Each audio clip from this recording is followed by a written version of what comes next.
कुछ लड़कियां कार में मस्ती करती हुई जा रही थी। सब कुछ अच्छा ही चल रहा था, लेकिन इस सफ़र में उनके साथ कुछ ऐसी घटना घटी जिसने सबकी ज़िंदगी बदल कर रख दी। आखिर क्या हुआ था इनके साथ? कहीं किसी के साथ कुछ बड़ा हादसा तो नहीं हुआ, या किसी की जान तो नहीं चली गई? जानने के लिए चलिए चलते हैं इनके सफ़र में। रात का समय था और कार में दीप्ति, शालिनी, रिया और कोमल शहर से लौट रही थी। सभी तेज़ आवाज़ में गाना सुनते और गाते हुए आ रहे थे। तभी वो लोग एक सुनसान रास्ते से गुज़र रहे थे।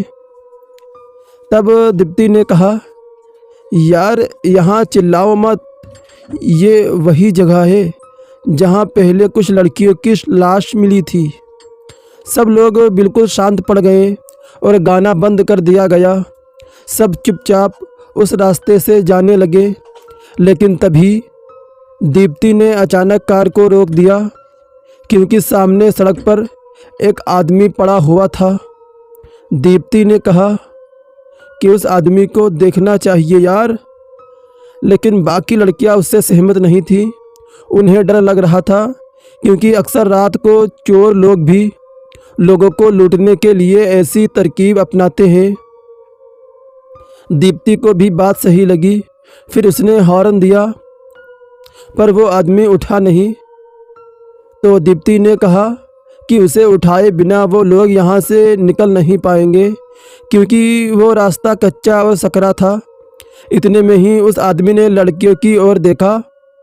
उसका चेहरा देखकर लड़कियों के रोंगटे ही खड़े हो गए, क्योंकि उसका पूरा चेहरा खून से लथपथ था। दीप्ति को लगा कि उसका एक्सीडेंट हुआ है, तो वो कार से निकल गई और उस आदमी के पास चली गई। उसने पूछा कि क्या हुआ है आपको? लेकिन उस आदमी ने बड़ी मुश्किल से कहा, पिशाच, आगे मत जाना, आगे पिशाच है। इतना कहते ही वो आदमी बेहोश हो गया। दीप्ति को कुछ समझ नहीं आया कि उस आदमी ने क्या कहा है। उसने बाकी लड़कियों को बाहर आने का इशारा किया और उसकी तीनों सहेलियां कार से निकली। दीप्ति ने उनकी मदद से उस आदमी को कार में बिठाया और फिर वो लोग वहाँ से निकल गए। सारी लड़कियां घबराई हुई थी कि पता नहीं आगे क्या मिल जाए। सभी लड़कियां सावधानी से आगे बढ़ रही थी कि तभी दीप्ति को अपने बाजू वाली सीट से कुछ अजीब सी आवाज़ आई। दीप्ति ने तुरंत साइड में देखा, लेकिन वहाँ तो वो आदमी बेहोश पड़ा हुआ था। फिर दीप्ति की नज़र पीछे बैठी शालिनी पर गई, जो आईने की तरफ ही देख रही थी और उसके चेहरे का रंग सफ़ेद पड़ गया था। इससे पहले कि दीप्ति कुछ पूछ पाती, शालिनी ने आईने की तरफ इशारा किया। दीप्ति ने आईने में देखा और उसकी भी रूह कांप गई। बाजू में बैठा आदमी कोई आम आदमी नहीं था। उसका चेहरा बहुत ही भयानक था। उसका आधा चेहरा जला हुआ था और दांत बाहर की तरफ निकले हुए थे, जो कि बहुत नुकीले थे। कान भी बेहद पैने थे और आंखें लाल नज़र आ रही थी। दीप्ति समझ गई कि जिस पिशाच की वो बात कर रहा था, वो पिशाच वो खुद ही आदमी है। फिर उसने तुरंत सभी लड़कियों से कहा कि कार से कूद जाइए, और फिर वो सब कूद भी गईं। लेकिन इससे पहले कि दीप्ति कूद पाती, उस भयानक पिशाच ने उसकी गर्दन पकड़ ली। कार काबू से बाहर हो गई और एक पेड़ से जाकर टकरा गई। दीप्ति के सर पर गहरी चोट आई और वो बेहोश हो गई। और फिर उस पिशाच ने अपने नुकीले दांत उसके गले में गड़ा दिए। वो उसका सारा खून पी गया। दीप्ति की सारी सहेलियां भागते हुए कार के पास पहुंची, लेकिन तब तक दीप्ति मर चुकी थी। वो आदमी वहां से गायब हो चुका था और आसपास उनकी मदद के लिए भी कोई नहीं था। इस हादसे को 4 साल बीत गए। इससे सबसे ज़्यादा जिसे असर पड़ा था वो थी शालिनी, जो दीप्ति की सबसे अच्छी दोस्त थी। वो 4 साल बाद भी उस हादसे को भूल नहीं पाई थी। वो उस हादसे के बारे में सोच ही रही थी कि उसे अपने मंगेतर ऋतिक का कॉल आया। कॉल रिसीव करते ही ऋतिक ने कहा कि उसने पास में ही एक घर खरीदा है और वो आज ही नए घर में शिफ्ट हो रहा है। ऋतिक के माता पिता नहीं थे, वो अकेला ही रहता था और ऋतिक बिजनेसमैन भी था। हालांकि कभी भी उसने शालिनी को अपने काम के बारे में नहीं बताया था, क्योंकि उसका मानना था कि शालिनी को उसके काम में दखल अंदाजी नहीं करनी चाहिए। ऋतिक ने कहा कि वो शालिनी को अपना नया घर दिखाना चाहता है, तो शालिनी भी मान गई। उस समय रात के तकरीबन 10 बज रहे थे और ऋतिक ने शालिनी को उसी वक्त एक जगह पर आने को कहा जहाँ से वो उसे पिक करने वाला था। शालिनी ने कहा कि इतनी रात को वो उसे घर क्यों दिखाना चाहता है, तो ऋतिक ने कहा कि वो सुबह तक इंतज़ार नहीं कर सकता।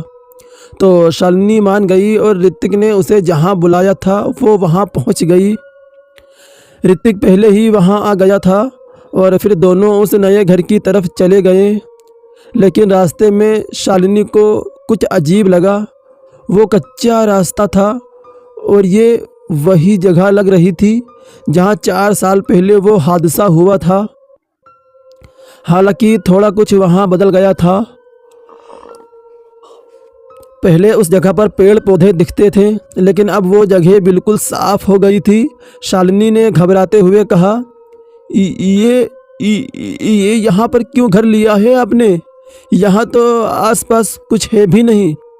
तो ऋतिक ने कहा कि ये जगह बिल्कुल शांत और अच्छी है, इसलिए उसने ये घर ले लिया और शादी के बाद वो दोनों उसी घर में ही रहेंगे। शालिनी ने जब ये सुना तो उसके रोंगटे ही खड़े हो गए। वो वहाँ नहीं रहना चाहती थी, लेकिन वो ऋतिक को कुछ कह नहीं पाई। दोनों ही उस घर के पास पहुँचे।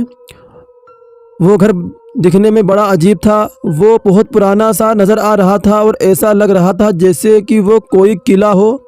शालिनी ने पूछा कि इस घर में उसे क्या पसंद आया, तो ऋतिक ने कहा कि ये घर बहुत अच्छा है और उसे भी बहुत पसंद आएगा। दोनों उस घर के अंदर गए। अंदर से घर तो बहुत अच्छा था, लेकिन वहाँ भी कम ही रोशनी थी और इसलिए भी शालिनी को वहाँ कुछ अच्छा नहीं लगा। फर्श पर चलने से एक अजीब सी आवाज़ आ रही थी। वो घर ज़्यादा बड़ा नहीं था, लेकिन दोनों के लिए पर्याप्त था। शालिनी ने इधर उधर नज़र दौड़ाई तो उसे एक दरवाज़ा नज़र आ गया।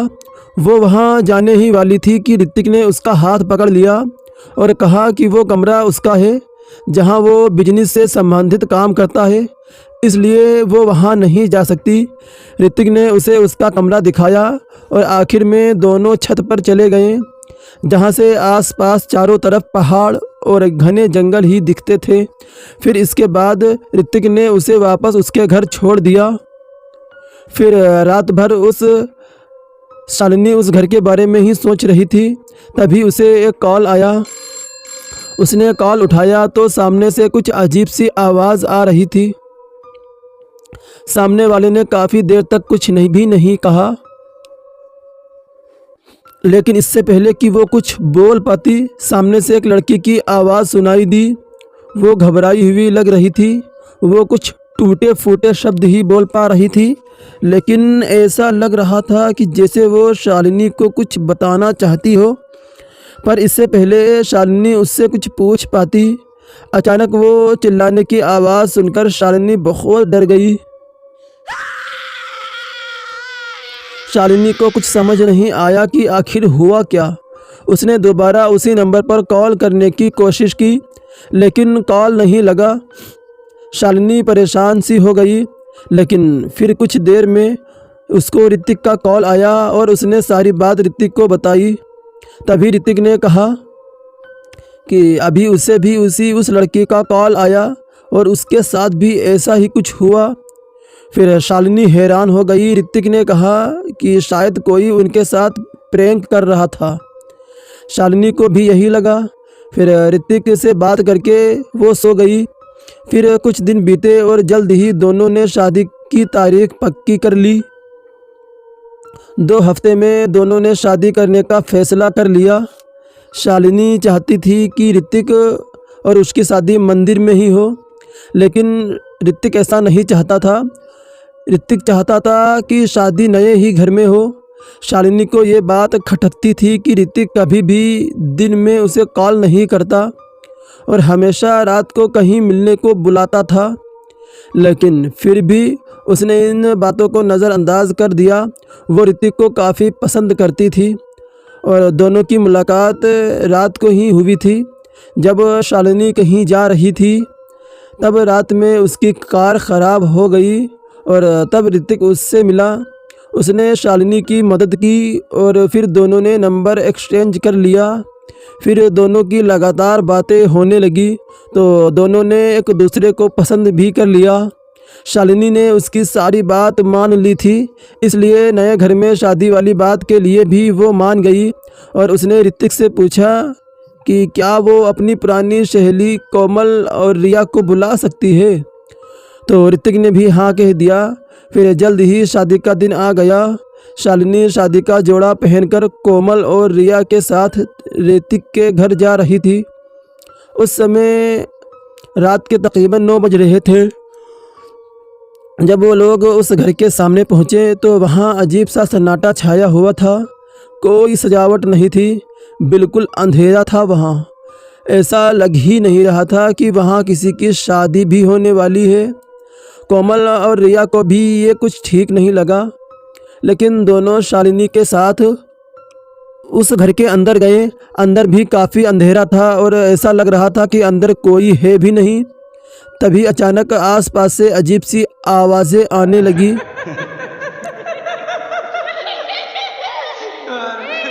ये आवाज़ इतनी तेज़ थी कि तीनों लड़कियों को अपने कान बंद करने पड़े। तभी शालिनी को ऋतिक की आवाज़ आई। शालिनी ने जब उसकी ओर देखा तो ऋतिक मुस्कुराया और उसके पास गया। शालिनी ने तुरंत ऋतिक से पूछा कि उसने शादी की कोई तैयारी क्यों नहीं की। तो उसने कहा कि उसे बहुत ही साधारण रूप से शादी करनी है। वो बस मांग में सिंदूर और मंगलसूत्र पहनाकर शादी करेगा। शालिनी और उसके दोस्त हैरान रह गए। शालिनी ने पूछा कि क्या वो फेरे भी नहीं लेंगे। तो उसने कहा कि वो इन सब बातों पर यकीन नहीं करता, उसके लिए बस सिंदूर और मंगलसूत्र की ही अहमियत है। इसके बाद वो शालिनी को हॉल के बीच में ले गया, जहाँ पर एक अजीब सी मूर्ति रखी हुई थी। उस मूर्ति के लंबे कान, नुकीले दांत और पैने नाखून बने हुए थे। शालिनी को उसी समय उस पिशाच का भयानक चेहरा याद आ गया। तो ऋतिक ने कहा कि ये मूर्ति उनके कुल देवता की है और वो उसी के सामने उससे शादी करेगा। शालिनी को कुछ समझ नहीं आ रहा था, लेकिन उसने कुछ भी नहीं कहा। लेकिन कोमल को ऋतिक बड़ा ही अजीब लग रहा था। उसने उसके सामने ही शालिनी से कहा, मुझे तो ये पागल लग रहा है शालिनी, मत कर इससे शादी। ऋतिक को ये बात अच्छी नहीं लगी, लेकिन उसने मुस्कुराकर कहा, मैं पागल नहीं हूँ, जो हमारे घर के रिवाज है मैं उसे ही फॉलो कर रहा हूँ। शालिनी को लगा कि शायद उसके यहाँ ऐसे ही शादी होती होगी, तो उसने शादी के लिए हाँ कर दिया और दोनों ने उसी समय शादी कर ली। लेकिन शादी के बाद अचानक मौसम बदलने लगा। शालिनी ने रिया और कोमल से कहा कि ऐसे में उनका घर अकेले जाना सही नहीं होगा, तो उन्हें रात को वहीं रुक जाना चाहिए। दोनों मान भी गए और ऋतिक ने दोनों को अलग अलग कमरा दिखा दिया। फिर ऋतिक और शालिनी अपने कमरे में चले गए। ऋतिक अचानक शालिनी को अजीब तरीके से देख रहा था और शालिनी को कुछ ठीक भी नहीं लग रहा था। तो वो कपड़े चेंज करने के लिए चली गई। तभी ऋतिक कमरे से बाहर निकला और अपने उस कमरे की तरफ जाने लगा जहां उसने शालिनी को जाने से मना किया था। वो कमरा कोमल के कमरे के ठीक बाजू में था। शालिनी वापस आई तो उसने देखा कि ऋतिक वहाँ तो था ही नहीं। फिर वो चुपचाप जाकर सो गई। रात के कब 12 बज गए पता ही नहीं चला। कोमल आराम से सो रही थी, तभी उसके कान तक एक अजीब सी आवाज़ गूंजी। वो उठी और उसने सोचा कि ये इतनी रात को आवाज़ किस चीज़ की आ रही है। कोमल ने कमरे के बाहर झांका, लेकिन बाहर कोई नहीं था। लेकिन उसे समझ आया कि ये आवाज़ बगल वाले कमरे से ही आ रही थी। वो बगल वाले कमरे के दरवाजे में कान लगाकर सुनने लगी। ऐसा लग रहा था जैसे कि कोई हथौड़े से कुछ ठोक रहा हो। तभी अचानक वो आवाज़ रुक गई और फिर ऐसा लगा जैसे कि कोई दरवाजे की तरफ आ रहा हो। दरवाज़ा खुला और ऋतिक बाहर आया, लेकिन तब तक कोमल छुप गई थी। ऋतिक ने इधर उधर देखा और फिर दरवाज़ा बंद करके अपने कमरे में चला गया। उसके जाने के बाद कोमल उसी कमरे का दरवाज़ा खोलने की कोशिश करने लगी, लेकिन दरवाज़ा लॉक हो गया था। इससे पहले कि वो कुछ करती, अचानक किसी ने पीछे से उसका मुंह बंद कर दिया और सर पर किसी भारी चीज़ से मारा। कोमल उसी वक्त बेहोश हो गई। उसके पीछे ऋतिक खड़ा हुआ था और उसके हाथ में हथौड़ा था। वो कोमल की बॉडी को सरकाते हुए फिर उसी कमरे में लेकर चला गया और दरवाज़ा बंद कर दिया। उस कमरे से फिर से कुछ ठोकने की आवाज़ आने लगी। अगली सुबह करीब 6 बजे शालिनी की नींद खुली और उसने देखा कि ऋतिक उसके बगल में ही सो रहा था। तो वो उठकर रिया के कमरे में गई तो वो अभी तक ही सो रही थी। इसलिए वो फिर कोमल के कमरे में गई, लेकिन उसने देखा कि कोमल वहाँ तो है ही नहीं। उसने पूरे घर में कोमल को ढूंढा, लेकिन कोमल कहीं भी नहीं मिली। तभी ऋतिक कमरे से बाहर आया और उसने शालिनी से उससे कोमल के बारे में बताया। तब उसने कहा कि कोमल तो रात को ही घर से निकल गई थी, क्योंकि उसके पिता को हार्ट अटैक आया था। यह जानकर शालिनी को हैरानी हुई। उसने तुरंत कोमल को कॉल किया। रिंग की आवाज़ आसपास से ही आ रही थी। तभी ऋतिक की नज़र उसके फ़ोन पर पड़ी, जो उसके उसी कमरे के सामने पड़ा हुआ था। ऋतिक ने कहा कि शायद जल्दबाजी में उसने अपना फ़ोन यहाँ गिरा दिया। शालिनी ने फिर देखा कि घर में बिल्कुल भी सूरज की रोशनी नहीं आ रही थी, तो वो सारे खिड़की दरवाजे खोलने लग गई, लेकिन ऋतिक ने उसे रोक दिया। उसने कहा कि उसे ज़्यादा रोशनी पसंद नहीं है। शालिनी को ये बात बड़ी अजीब लगी, लेकिन फिर वो अपने काम में लग गई। फिर जब रिया सोकर उठी तो उसने भी कोमल के बारे में पूछा और शालिनी ने उसे पूरी बात बताई। तभी रिया ने ऐसी बात कही जो जानकर शालिनी के होश ही उड़ गए, और वो ये कि कोमल के पिता 2 साल पहले ही मर चुके थे। ये सुनकर शालिनी के पैरों तले जैसे ज़मीन ही खिसक गई हो। उसने पूछा, तो फिर उसने मुझे इस बारे में क्यों नहीं बताया? तब रिया ने कहा, ऐसा नहीं है यार, क्योंकि तुम तो पढ़ने के लिए बाहर गई हुई थी, तब इसलिए तुम्हें पता नहीं चला। ये सुनकर शालिनी के दिमाग में 10 तरह के सवाल उठ रहे थे कि कोमल झूठ बोलकर रात को क्यों गई। रिया भी रास्ता करने के बाद वहाँ से चली गई और ऋतिक भी उस समय घर पर नहीं था। शालिनी को पता नहीं था कि वो कहाँ गया है। रात होते ही शालिनी घर पर अकेली थी।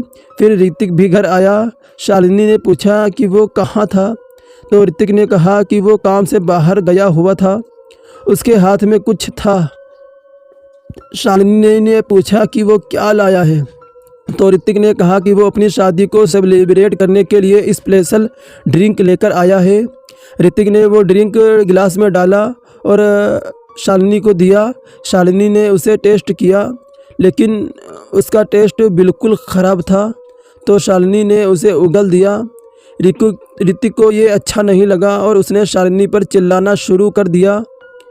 ये क्या किया? हाँ, जानती हो कितनी कीमती है ये? अभी के अभी तुम्हें इसे ज़मीन से ही चाटना पड़ेगा। शालिनी एकदम हैरान हो गई उसकी ये बात सुनकर। शालिनी ने कहा कि वो ये हरगिज़ नहीं कर सकती, लेकिन ऋतिक ने उसे एक थप्पड़ मार दिया और उसका गला पकड़कर बोला कि वो उसे चाटना ही पड़ेगा, वरना उसे वो चैन से जीने नहीं देगा। उसके इस बर्ताव से शालिनी के मन में अजीब तरह के डर बैठ गया। ऋतिक ने उसे ज़मीन पर धक्का दिया और उस ड्रिंक को चाटने के लिए कहा। उसने एक पैर से शालिनी का एक हाथ दबा दिया। उसे बड़ा दर्द हो रहा था। उसने धमकी दी कि उस ड्रिंक को चाटने के बाद ही वो उसे छोड़ेगा। शालिनी के पास अब कोई भी रास्ता नहीं था।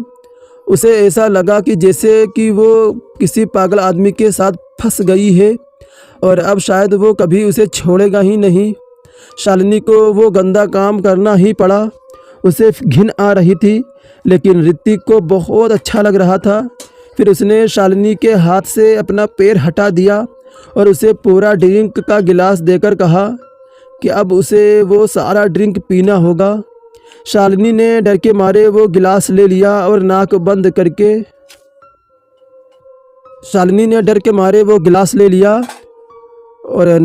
करके सारा पी गई।